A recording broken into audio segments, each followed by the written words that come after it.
After 10 months, ilang grams kaya ang ma-harvest natin dito sa tinanim nating luya mula dun sa napakaliit lang na planting materials? Coming up. 10 months ago, nagtanim po tayo ng luya dito sa nabili naming pot gawa sa gulong. Nagsimula lang po tayo sa napakaliit lang na planting materials, tapos eto na, kumapal na. Nakaraan po marami siyang natuyo na dahon. Palatandaan na pwede na siya i-harvest.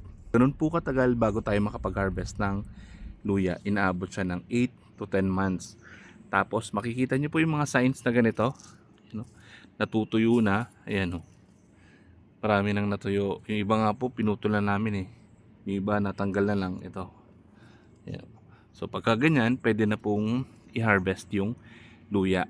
Dito sa tanim ko wala akong napansin na bulaklak. Hindi siya nagkaroon ng bulaklak, pero ito yung nangyari, natuyo na yung mga dahon. Itong luya, pwede natin siya itanim sa sako, sa malalaking paso. Ginamit ko po dito ng lupa, buhagag. Tapos may mga organic matter ako nilagay dyan. Yung compost na na-harvest ko, pinatong ko rin dyan nung nasa 4 to 5 months siya. Yan, kaya maganda po yung lupa na to. Yan. So nag-ready na ako ng timbangan. Ito.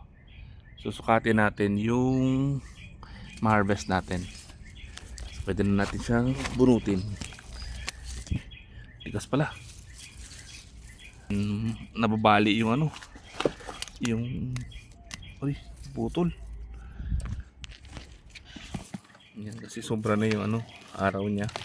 Kaya napuputol na po yung mga dahon. Pero kukain na lang natin. Laki. Ganito guys, oh. Putol pa. Ayun, oh, sayang. Putol-putol na to. Laki. Uy. Sayang mga ka-agri. Hindi ko alam kung anong itsura niya.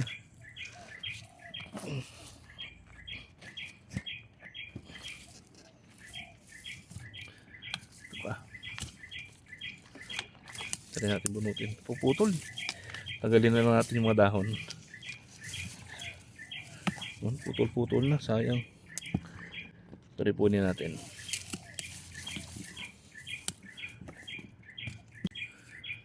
Ito pa. Ito itira natin para sa susunod. Pero titibangin din natin yan. Ito pa, oh. Grabe.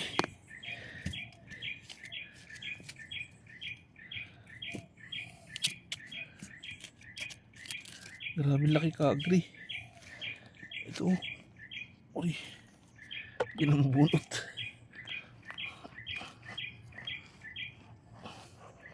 Ang laki. Ito guys, oh.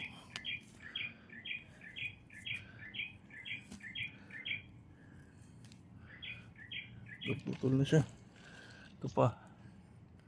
Aray.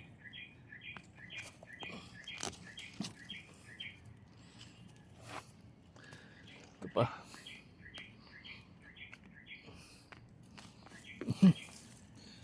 Kalaki.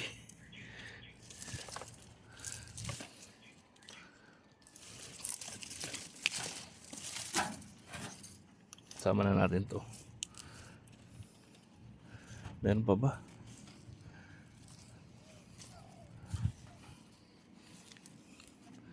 Hindi ko alam kung may natira. Pero dun sa tinaniman ko na nasa lupa, pag ginharvest ko yung luyang dilaw, may natitira. Tapos tubo lang siya ng tubo. Ito meron pa nga, oh, sa ilalim. So itong tinaniman ko, hindi siya ganun kataas. Siguro mas maganda kung mataas pa to para mas lumaki yung luya. So, lagay muna natin dito sa balde. Tapos hugasan natin para maalis yung lupa.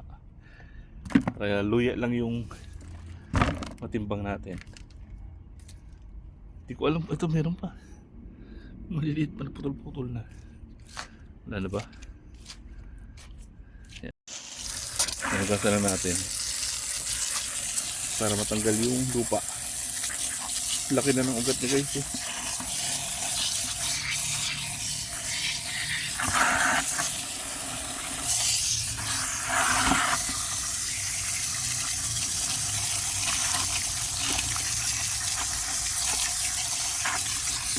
Yung ginamit ko doon na lupa, ano yun eh, compost. Tapos yun din yung pinangtabon ko nung lumabas yung mga dahon. Ito guys, tumutubo pa ko. Bagong sibol pa. Gasa natin.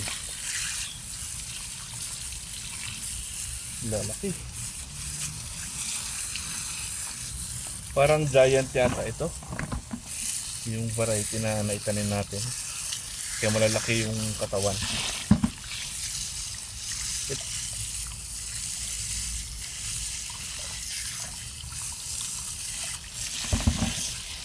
Dami. Laki. Oh.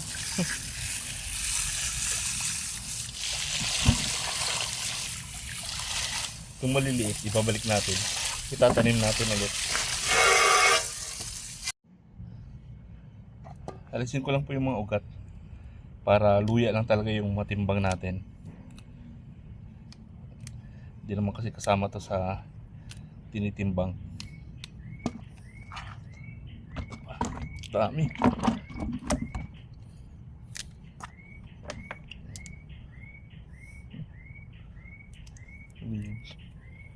Yan guys, yung mata, yan po yung lumalaki.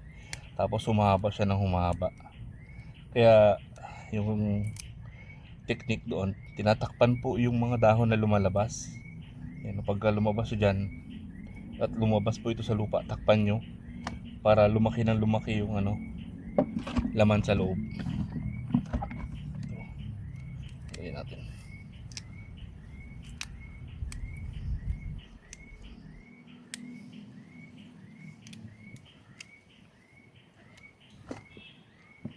Ito maliliit.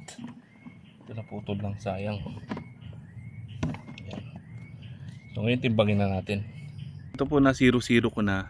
So naka-negative siya kasi kinuha ko na rin yung bigat nung lagayan. Pag walang laman yung lagayan, nasa 0 siya. Ayan. Uy. Ayan, halos konting-konti na lang mag 1.5 kilo siya. Ayan, isa't kalating kilo. So imagine gaano lang sila kaliit nung tinanim.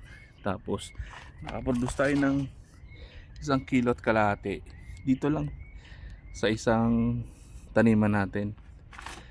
Actually hindi niya pa nga po naabot yung gilid eh. So itong mga naputol na maliliit, ipapahil ko lang ng 2 araw para magsara yung mga bagong putol na yan. Then ibabalik ko dito, magtatanim ako ulit para sa susunod. Kung ako tatanungin, mas maganda kung mas malalim yung mga sako, yung pagtataniman, kasi yun po malalim, tapos medyo malapad din yung sako, kaya mabilis pong lumaki yung mga luya. Ito nagkataon lang talaga na malambot yung ginamit ko na lupa, tapos compost din siya. Nakatanim lang po ito sa partly shaded, natakpan siya ng sigarilyas tsaka ng malunggay, tapos sa gilid siya ng pader. So talagang hindi siya nakakakuha ng 8 hours na sunlight, pero ayun, sobrang dami. Kaya itong luya, pwede siyang itanim sa pagitan ng mga crops, sa ilalim ng mga kapihan. So partly shaded, pwede siya itanim. So walang masasayang na space. Pwede natin isingit itong luya. Pwede na tayo magkaroon ng unlimited na luya dito sa ating garden. Basta tuloy-tuloy yung pagtatanim. Kung hindi natin to gagamitin, pwede natin i-chop.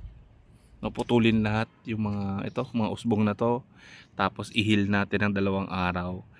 Then pwede natin ipa-pre-germinate yung tinuro ko nakaraan. Pwede siyang basain ng tubig ng 30 minutes para tumubo itong mga mata.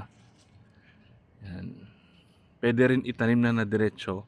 So para safe, siguraduhin lang po na natuyo na yung mga bagong putol para hindi siya pasukin ng mga bakterya.